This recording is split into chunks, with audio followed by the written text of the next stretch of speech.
Hello, Andrea Tessmann. Hello, Kirk Buchner. I have a question for you, and it is about the era of 1989, December 9th specifically, and were you starting a fire? We didn't start the fire.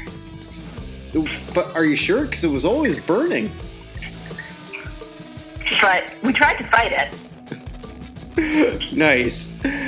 Billy Joel, we didn't start the fire. His last number one hit, December 9th, 1989, and this might have been the end of him as a top guy. I'm trying to sort of like reconcile my opinion of Billy Joel. I really don't like this guy. Having said that, I respect him.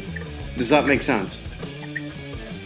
I think so. I think I have that opinion about quite a few people. I don't have a real opinion about Billy Joel. I knew very little about the Piano Man before this. Certainly didn't realize at 55 he married a 24-year-old. Or that he had 2 children well into his 60s. So there's that. Really? Because musicians never do that. Fair. But no, I have no real opinion about him, but I do think he's a talented musician, and I have, there's a lot of his songs that I enjoy. Let's put it this way, there's not a lot of his songs that I truly dislike. All right, so let's go through his discography here. So the first, you mentioned Piano Man, that was the first hit that he had. 1973. Mm-hmm. Wow. I had no idea it was that old. I didn't either. I don't know why I assumed it was like late 70s, like 80s. I assumed it was 80s. I just assume everything is 80s and go on with my life. So his next biggest hit was Just the Way You Are, number 3 in 1977. So, Andrea, don't go changing. Okay, that's pretty schmaltzy. Well, kind of is. It is. It's a goofy tune, but a hit. It's a hit that we remember. I mean, we've talked about a lot of songs that went number 1 that nobody remembers, but people remember Just the Way You Are. Around the same year, he had Moving Out, Anthony's song, number 17. Only the Good Die Young, number 24. Again, 2 songs that we remember. A song I think is horrible, She's Always a Woman, went number 17. She's always that would be pretty bad. What the fuck was she before? I don't get it. Who knows? So the melody of that song is quite nice. Like he's got a good ear for music. Well, except for maybe the actual song we're talking about right now, which is pretty terrible. But She's Always a Woman it's a pretty melody. It's just weird and schmaltzy. Well, it is because like what the fuck? What's your point at the end of that? Because she's always again. What was she before? Are we sort of like playing around with 2021? Pretty sure this isn't going in the trans direction. Or was it?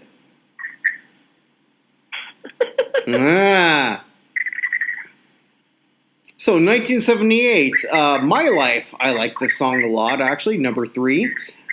Big Shot, number 14. You had to be a big shot, didn't ya? So he was a big shot. Here was his first number 1. I don't know if we're ever going to go to this. Let's please not, because I hate this. It's still rock and roll to me. I like that song. Yeah, but what was it? Everybody's talking about the new sound. It's a throwback to, I don't know. To what? What's the genre I'm thinking of? Anyway, I like it. Mm-hmm. I think it's catchy. But I don't think we'll ever do it because it doesn't really work for us to go back and revisit artists unless it's a totally different era. Also, I don't want to. That just makes me want to do things more. Yeah, I thought it might. All right, so we do have other hits here. Tell her about it. Number 1. I did not realize that this went number 1 in 1983. I didn't either because I actually had to go look it up. That was one that I couldn't just hear in my head. Because I thought this song went number 1, but it didn't. Uptown Girl, number 3 in 1983. Yeah, I thought that one did. Okay. And then we move on here to... This is one I kind of like, only because I like the video here. You're Only Human, Second Wind, number 9. Pretty much a video about, like, hey, you know what? Like, don't fucking kill yourself.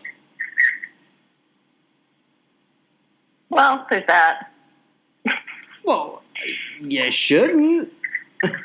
Yeah. Unless you're a good message. Unless you're a complete asshole, maybe you should. And then here we are, 1989. His last gasp. We Didn't Start the Fire. Which is the way I remember it. Da da da da da da da da da da da da da something something something. Mm-hmm. He even admits that it's like basically listening to a dentist drill. Oh, did he say that? He did. Oh, wow. Okay. Yeah. No, he fully... It's interesting because in different interviews and things about him, he seems to have differing opinions of this song. But it seems pretty across the board that he doesn't think it's a good song, but he seems to have a soft spot because it's basically his life. You know, it's the world during his lifespan from when he was born to when he's 40 years old. So let's just talk about the song for a minute. Okay. He said, so there's 2 different versions of how it came about. One was he was in a recording studio, and there was like a 21-year-old kid lamenting about how hard it is to be growing up in the world. And Billy Joel basically says to him, well, you know, you should have been around in the 70s, like all this shit was going down in the 70s. And the kid was like, yeah, except you grew up in the 50s, and like everybody knows nothing happened in the 50s, to which he started listing off all the things that happened in the world in the 50s. Happen, yeah.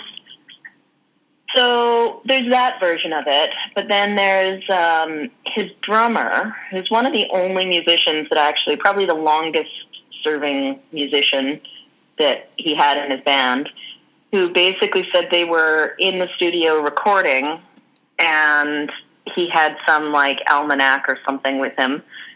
And I guess, I don't know, he was told something and he got pissed off and locked himself in a room and then came out with this song, which was basically just listing historic events through his lifespan. So my guess is it's probably somewhere in the middle. Mm-hmm. You know, maybe got the idea from talking to this kid and then pounded it out pretty quick. Well, did you read who the kid was? It was Sean Lennon's friend. Yeah, it was Sean Lennon's friend. Which is fascinating in itself. I openly ask everyone to sort of like follow Twitter if you're doing that. Follow Sean Lennon. He's a very interesting guy. You would have to have those parents. Well, this is true, but it's a very balanced thought process, which is not what I would have thought from someone who was Yoko's son. No. The little bit that I've seen of him, I'm quite impressed. I don't have Twitter. I'm not a twat. But right, no comment. The bits of interviews and stuff I've heard from him. He seems like he's actually, a very interesting, intelligent person. Oh, absolutely. So, okay, so back to the song. Mm-hmm. So this is the 40 years of his life, starting in 1949 to 1989. Mm-hmm. And it basically just machine gun fires out random facts and dates, and not dates, but random facts, not even facts, just sound bites of what happened, events in mostly chronological order, mm-hmm. with a chorus in the middle. It's fast-paced, pop rock, and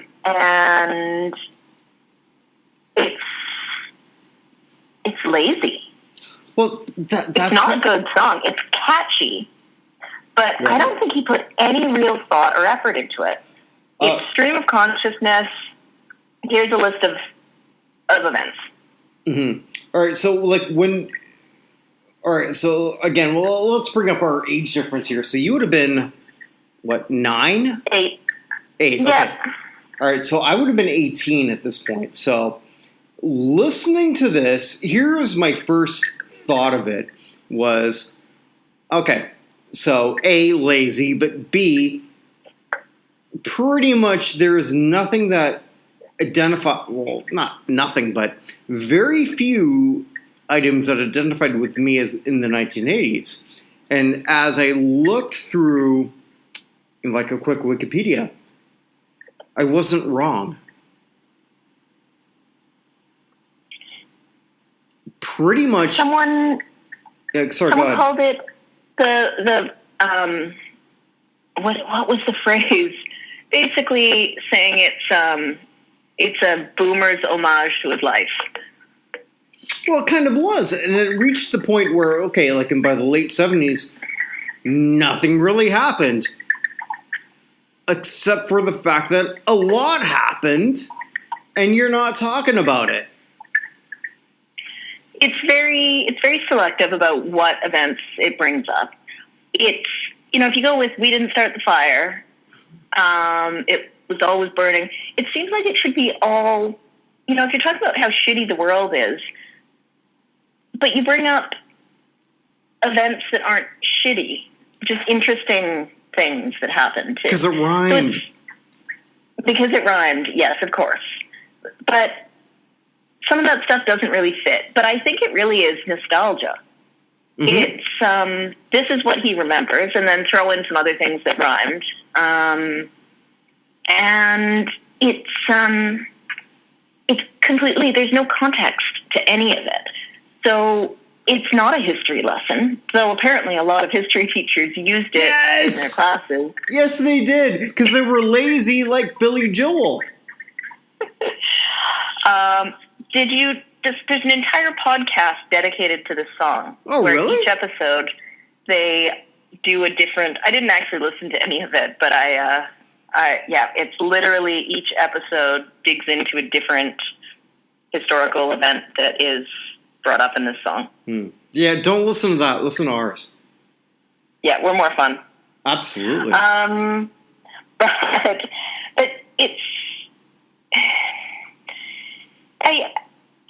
fun. I like the video. It seems to be love or hate for the video, but I find it's we're back to that era of when music videos won or lost in songs popularity. So if you haven't seen the music video, Billy Joel's sitting in the kitchen in 1949, I assume, and the newly married couple comes in the door, wedding dress and top hat, blah, blah, blah, and then the video just follows through their life. So immediately she's pregnant, then there's little kids, and as the eras change with the song, the kitchen decor changes, and the kids grow up, and there's just Billy Joel sort of interacting on the sidelines and drumming on cans and staying Billy Joel through the entire thing, which is, it's weird, but it's interesting. Like, it tells a story on its own while still mirroring the song without actually trying to depict the song. I think what drives me or like just throws me at the end, and I can't take it anymore. Like your life is not a problem, dipshit. When he flips the table. Yeah. Your life is near perfect. I mean, we are only a few years away from like where you were talking about your uptown girl and the hottest model at the time. Who he married. Yeah, which is also the biggest douchiest thing in the 1980s. So you saw the Uptown Girl video?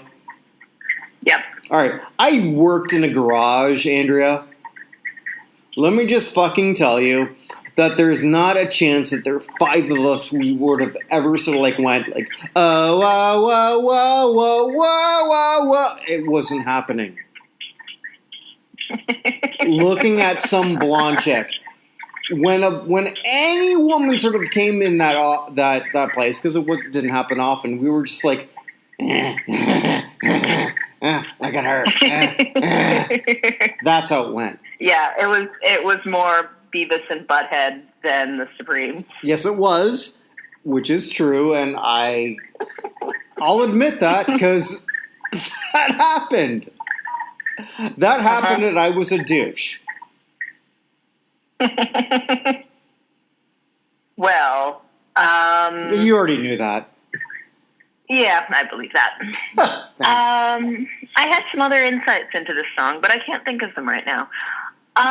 What is your opinion on people saying that he ripped off REM, The End of the World as We Know It? I don't think he even noticed it, because that wouldn't have been in his radar. True. Similar style, with that stream of conscious, just words coming out. Similar idea, but End of the World as We Know It is a way better song. Yeah. No, I don't think that he even thought of it. I will say this. When he's doing all of this stuff, and again, to be fair to the history teachers, I would have done that too. I was sort of like, hey, all right, you do this and leave me alone for 2 months. But like, when you look at what he sort of like did like for the last half or the last third of the 1980s, like dude, like nothing? That's all you have?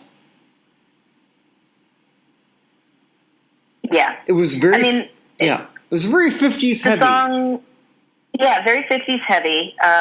Focused a lot on the Cold War.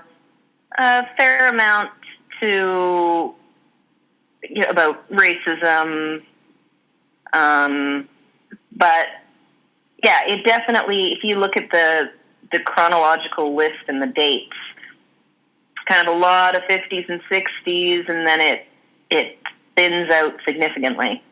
Do you think, though, and this is how I sort of like thought of it then, and how I think of it now, is here we have a guy who, around the mid-70s, okay, like, why would any of these sort of social issues be an issue for you?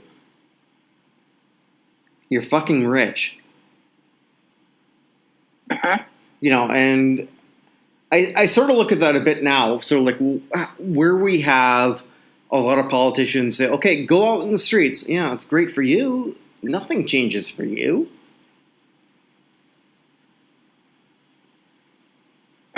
So to give it some context monetarily, when this song came out, he was in the middle of, or it was around the time that he was suing his ex-manager / ex-brother-in-law for $90 million for mismanaging his funds.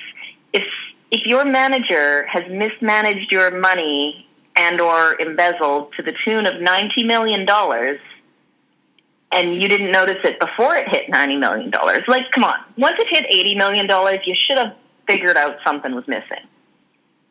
I didn't know that. Okay, so did he win? He got a settlement for $2 million. Buddy countersued him for $20 million or something that was thrown out. I don't know beyond that if there was any further, if it went any further. I have to record my dad every time I'm going to do a show that I think that would be relevant to him. So I said, Dad, okay, so I'm going to be doing something about Billy Joel. He says, is that the gay guy who went on the Yellow Brick Road? Like, no. Was he thinking Elton John? Yeah. And so I said, like, no, that's Elton John. So it's like, no. I mean the gay guy with the glasses. Like, no, that's Elton John. No. I mean the gay guy on the piano. Like, yes, okay. I'm talking about a guy on the piano, but this guy is not gay. Okay. And he did this song. Like, no. There are a few songs that they both sound like each other. No, they're two older guys and a piano. Elton John over Billy Joel, for me personally, it's easy. There's not going to be like a movie about Billy Joel's life. Nor should there be. Oh, I agree with you 100% on that. Mm-hmm. I'm just saying that there are a few songs where they have a similar sound. Like what? But yes, your dad sounds like he's just... Sorry, what? Well, like what? I was going to say. Oh, I had one in my head before when you were listing off the songs, but then I... No, I don't know. Yeah, we don't need to bring up comments from my dad because my dad does not remember a whole hell of a lot of stuff. I love my dad. Comment from your dad could be a funny segment we occasionally do. Andrea, I wish to God that I was the person who came up with shit my dad says. Because that person, like, I don't know what to say. Like he stole my millions. Yep. So, like, after this, Billy Joel, this is pretty much his apex. He did not have another top hit after. He had what was it? In the River of the Night. Oh, yeah. Yeah, from the same album, like, that went top 10. And that was it. Like, he was pretty much done. And it's weird saying, like, hey, Billy Joel's done, like, after he had 15 years of top 10 hits.